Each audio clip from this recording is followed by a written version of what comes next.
and welcome to Bengali Girl. This is your podcast host Nikita, and I'm so grateful that you're here. Today's episode is just fitting for the month of Ramadan because it brings back a core memory. Because as a child, we would go for these iftar dawats where our parents would stay till after Taraweeh, and that meant talking about everything under the sun. So some of the topics that my family, friends, and I would like to talk about are either conspiracy theories or jinn stories. And remember, this episode is definitely on the supernatural side, and I respect everyone's view, including the skeptics, but this is no place for them here today in this episode. This episode is for people like me who do believe that jinns were created by God and they walk all around us in a dimension we can't or are not allowed to see. And I believe that as a Bengali, we all have our jinn stories that have been passed down from generations, or jinn stories that are quite famous in our grammar bari. Now, my dad is from Moimenshing and mom is from Kumilla, and for people who have met my dad know that he's a man of few words. Few impactful words for sure. So I never got much of jinn stories from him. However, those who have met my mom know that she speaks for both of them. And because of this, I used to spend most of my summer holidays in Bangladesh, and majority of the time I was actually in Kumilla.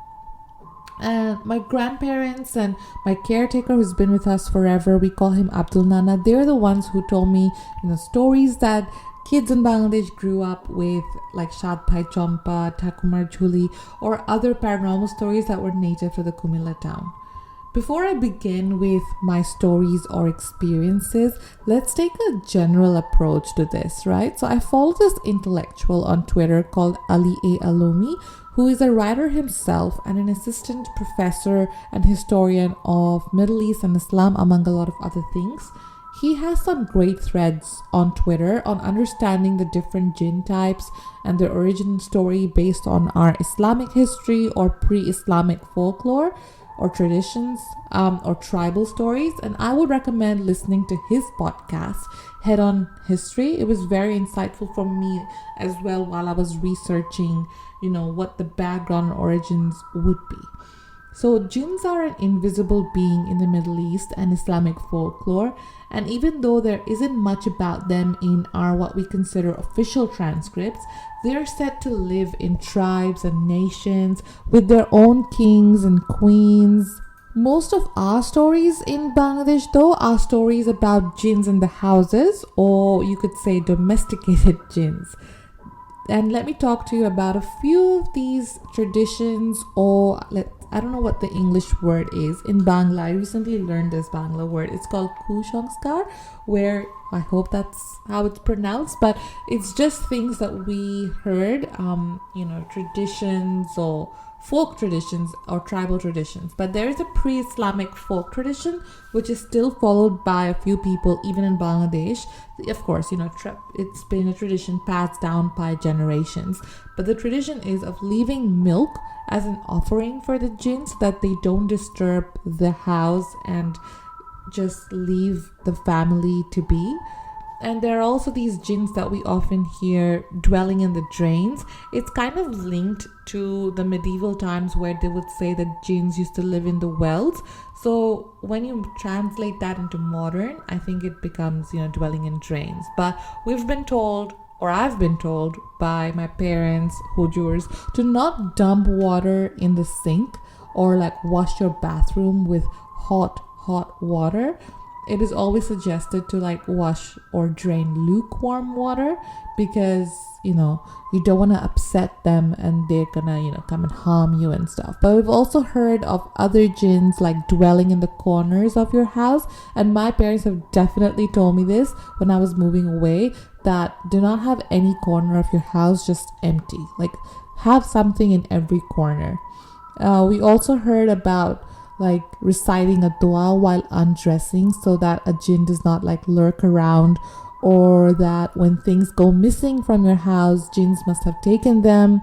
So these are all some things that we've heard, and there are definitely some of these things that I've experienced myself that we would talk about. But before that, I think it's interesting to also talk about how most hujurs in Bangladesh, like the famous ones that, or the family ones that we always go to, like they would claim to have like jinns under their control. Or in Bangla, they would say tara jinn pale, like they have these jinns under their control. They have them as their pets, where they can make them do whatever they want or whatever they wish for. And people in Bangladesh, or I'm pretty sure it happens in every culture, they would approach these hujurs or priests to like, get their way in life. And while most hujurs, I hope most hujurs might be using light work and jinns to do good things, there are others who like use black magic and talismans or like tabis.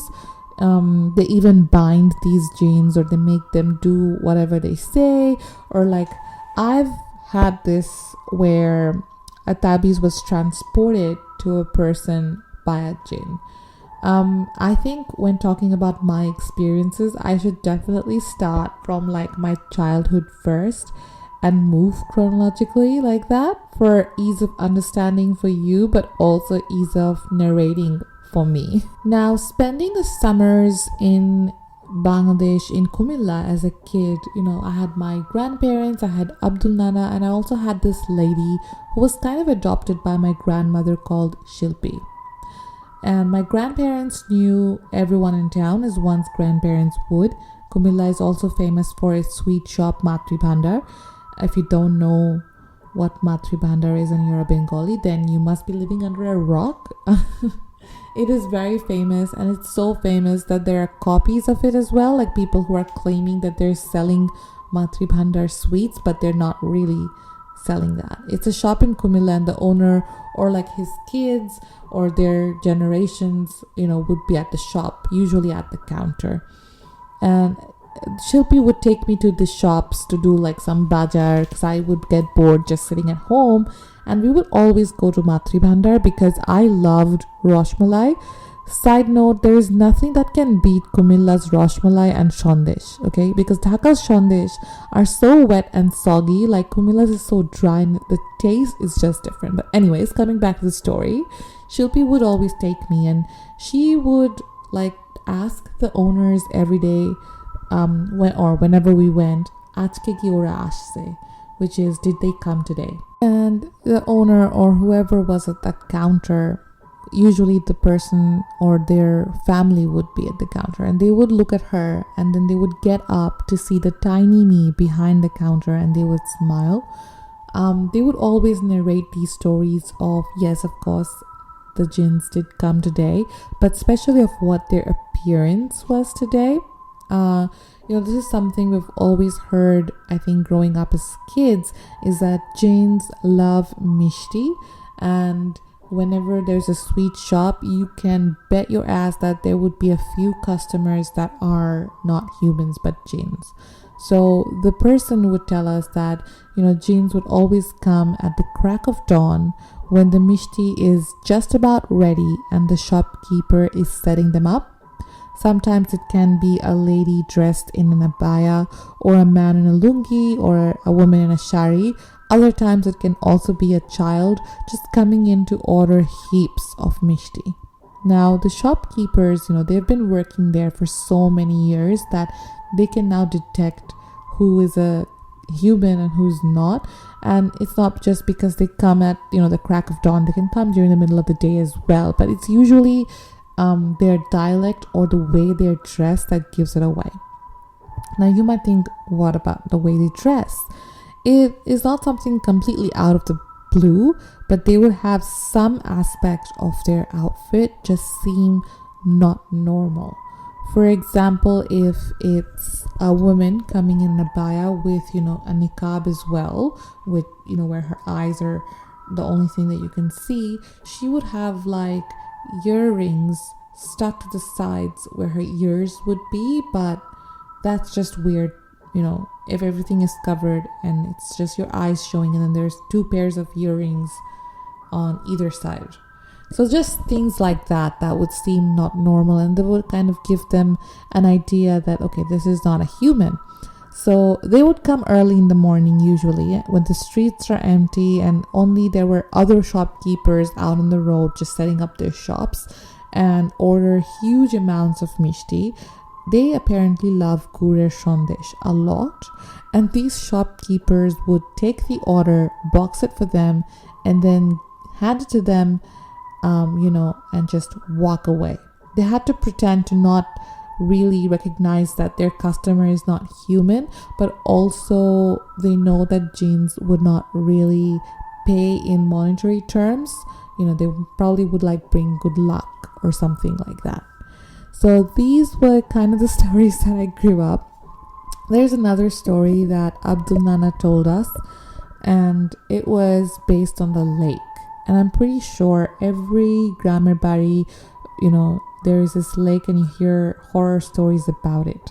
So the horror story for us is our house is right in front of this lake, and they recommend not going to the lake at night. And I thought, okay, he's just telling this, not going at night bit, just to add an effect. But living there for so many months over the summer holidays, I realized that no one actually would go at night to the lake, because there would be these jinns living in this lake, and every time you would visit at night, let's say you want to take a bath. Sounds good if a shower, that's so stupid, but you want to take a bath in the lake, or you are going for fishing, they would drag you and drown you. And apparently there were a lot of deaths that had happened around that lake as well. So these are the kind of stories that we would grow up with Abdul Nana, and also the owner of the Mishti Bhandar store. But let me tell you something that happened to my family itself. I was a kid. I don't really remember much of it, but I'm pretty sure because I'm the youngest as well, they try to protect me from a lot of things that happened. So there was this military housing in Joshua that my uncle was living at during his military posting. My cousins and we, my sister and I, we were pretty close. So that summer we decided to go live with them after spending a whole month in Kumilla. So the house was a bungalow with its own garden and backyard, pretty fancy schmancy. And so this is what happened, right? So my aunt, whenever she was getting ready in her room, and she was in front of a mirror, she would see sort of like a shadow being in the mirror, but she would try to ignore it. Now the reason she would try to ignore this is because growing up, her mom, my grandmother, would always tell us that if you think there is something around you, if you sense a vibe, do not dwell too much into it, ignore it, because once you try to give attention, they will start playing games or whatever they like to do, or whatever they were intending to do with you, right? And also when we were visiting, we all decided to sleep in one room, because it's always fun to have a giant sleepover, right, with your cousins and your family. And also that my uncle and auntie were conscious of not wasting too much electricity just because it's free for them. So we all slept in one bedroom with the AC blasting. And one of those days, my family, except me, would wake up to see my oldest cousin brother was not in the room. And this was not weird, but my aunt and my mom, suspected that he has been smoking or something. So they wanted to check it out and see if that's actually the case. So my aunt tried to go and find out what was going on, only to see my cousin brother, who has never worked out in his life till then and was actually considered heavily obese, running through the front garden in top speed. So from one corner to another, just running back and forth. And this freaked the family out. So we called a hujur, in the morning, who came in and said that there is actually a family of jinns living in this house and they will not leave. they do not want anyone residing in this house, and he strongly urged us to leave as well, which we did. And I think, well, as far as I have heard, that house has been closed down, because after us, there was a family living who experienced pretty much the same thing. And I miss that house because it felt like a huge playground, but seems like it was a playground for other beings as well. And my family is pretty tight knit with hujurs, and that's because my maternal grandmother was an avid believer. Like, she was very religious, and we had a family hujur. And I remember one of those days when the hujur had come and visited us, and he was telling me like stories. Like, my sister, me, and my cousins were there in the room, and he was telling us that the reason jinns come to us in a human form is because if they show us what their real form is, no one can survive that. Like, it would kill us. And yeah, so ever since then, this has been something that I've always thought, like, what could be that scary that we would just die from seeing jinns in their real form? But that is something that we would never know. Let me tell you another story. And this story is something that still irks me when I narrate it, and a lot of my friends know this story as well, because it feels like it just happened the other day. My sister does not like talking about it, but I can completely understand why. A little bit of a background. We used to live in a small coastal city in UAE called Fujairah. We had recently moved to this building called Al Khatami Tower, or pretty well known as the Nazo building, because of the tile shop that was under, which I never saw open, by the way. But anyways, my sister was doing her O-levels or A-levels at the time, and she would study till late at night. Meanwhile, my mother and I, we would go to the Corniche during the weekends with our family friends and stay there till like 2 a.m. or late.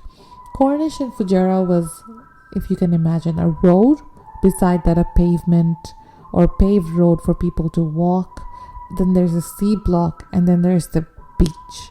And we would go to the beach side and place our parties or picnic mats, and we would play around, or like, and the aunties would talk, and they would have cha and like muri and stuff like that.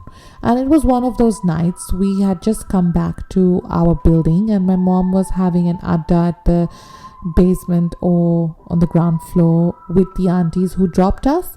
I was really tired, so I took the lift to go upstairs, and I rang the bell twice and no answer. That was a bit weird, because if there's no one opening the door right away, there would be a voice just screaming, which would be my sister saying ashtasi, or like coming, And then I rang the bell again, and finally, after I think a couple minutes, my sister opened the door, and it looked like she was sleeping, like she just woke up from a sleep. And we walked up to our room, and we had 2 beds side by side. And she goes to her bed and sits cross-legged on her bed and does not speak a word. And I did not think it was out of the ordinary back then, because I thought she might have had an argument with her boyfriend, who's my current brother-in-law, and was sulking, and I was too tired to ask, and just thought that this was just Annie being Annie, and I went to freshen up. My mom finally came, and I answered the door. I followed my mom to her room, and while she was changing, she suggested, "Hey, why don't you sleep with me, since dad was away?" And I said, "No, I'll sleep in my room." I told good night, and I headed towards my room. Now, as I reached the door of my room, which was open, by the way, my sister looks up to me and she says, "Didn't she tell you to sleep with her?" And that spooked me out, because there was no way that Annie could have heard what mom said, because when mom was changing, the door was closed, she was in the bathroom, and I was outside, so too many doors, too many walls in between for her to listen. And I just walked right back to my mom and I told her what happened. My mom grabbed the Zamzam water and took it to Ani, who started saying, or actually like being agitated, frustrated, saying, "Are you trying to kill me?" But my mom managed to make her drink the water. She went to sleep, and I went to sleep on my bed in that room because I was first of all worried about my sister, but also at that age, my hujur who taught me the Quran classes told me that if I recited Ayatul Kursi and if I learnt it by heart, there would be no problem at all because I can get rid of jinns that way. So as soon as you recite Ayatul Kursi, jinns will just go away. So I had that confidence because I learned it by heart recently. And next day I asked her if she remembered what she said or did, and my sister does not remember at all. We don't really talk about it anymore because I believe my family is like kind of the family that pushes everything under a rug, you know. And that house, or like that building, was not that scary because I spent a lot of years in that house, right? But you always had this feeling like when I was in the computer, I always felt like someone was just behind. And this is a feeling that was confirmed by my aunt who was visiting us as well, that she also felt like there was just someone there behind her at all times. My cousin sister would have nightmares where she would wake up and she thought that she saw someone at the corner wearing a purple abaya and stuff. And I think my mom kind of ignored all of that because of what our grandmother taught us, that always ignore those vibes. Do not give attention to these jinns because or jinns. I just realized I've been mispronouncing it probably, but excuse me. Okay, I'm sorry.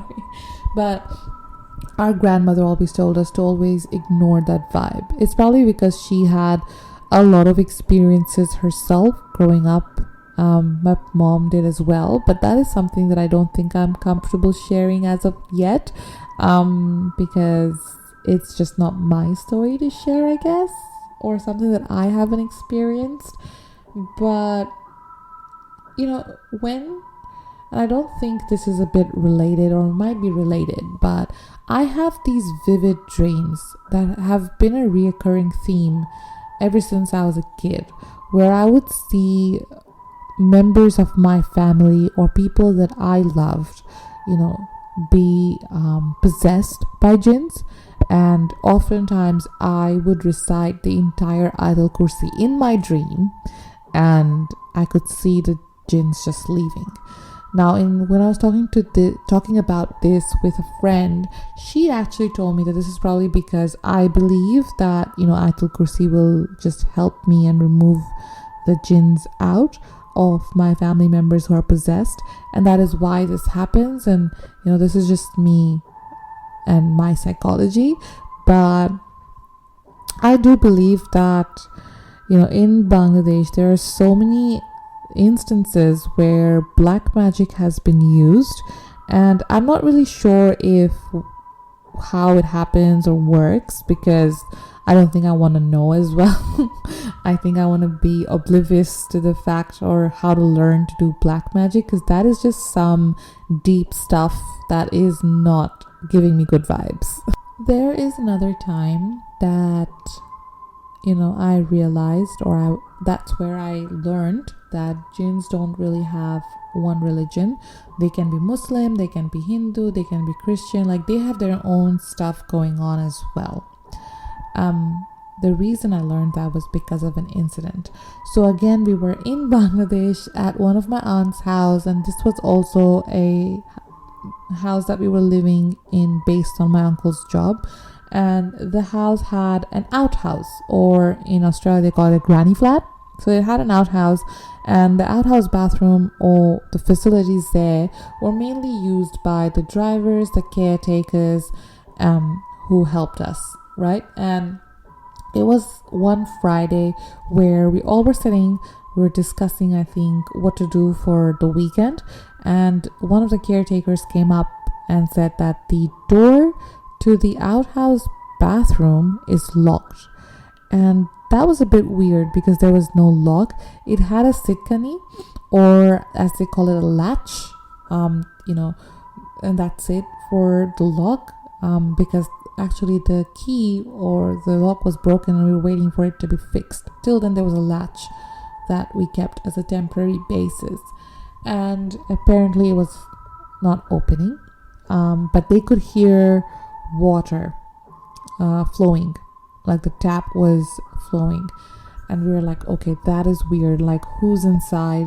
We tried to go and see if there was anyone who was missing, like one of the caretakers, maybe they were in the washroom.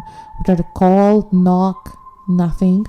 And then it was, as I said, the Jummah time, so it was like the azan was called, and as soon as the azan finished, the tap, like you could not hear the water running anymore, and the latch was unlocked, like the door just opened. And that was so weird, but I think it was just a jinn doing their wudu to go and pray. But I don't understand the concept of jinn and wudu, but whatever. So that happened, and I think there are definitely people who are sensitive to these kind of energy or vibes, and I believe that I might be as well, because of a lot of other experiences that I don't think I have the time to talk about today. But I think I will have another episode talking about some of the experiences that I had growing up. I know I told you, I think 3 stories, but they all belong in my childhood. There are some stories that happened recently as well. So I will tell you that in the next coming up episodes, whenever that is. But hope you enjoyed this, and I hope that you come back and listen to the next episode as well. So thank you so much for listening. I appreciate you being here and listening till the end, and thank you so much for your support. Have a nice day. Bye.